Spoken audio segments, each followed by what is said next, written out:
Nandito tayo ngayon sa Taypa Grande Trail, no? So, ito yung mga view na makikita mo dito. Merong upuan at lamesa.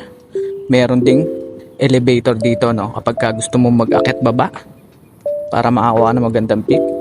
So, dito nga pala ako nagpupunta, guys, kapag ka gusto ko mag-relax kasi maganda yung view dito. So, ipapakita ko sa inyo kung ano yung nakikita ko dito, no?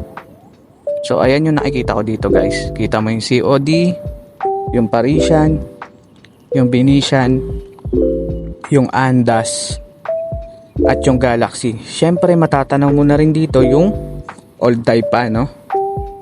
So kaya talagang marerelax ka dito kasi buong hotel dito sa Taypa makikita mo na. Ganun yung view. So perfect na perfect to para sa pictorial, shooting. Kapag ka gusto mo mag-vlog, pwede rin kagaya ng ginagawa ko ngayon. Kaya kung turista ka o FW ka, punta ka lang dito sa Taypa Grande Trail, no? Marerelax ka. So yun lang, guys. Kita-kits ulit sa next vlog natin.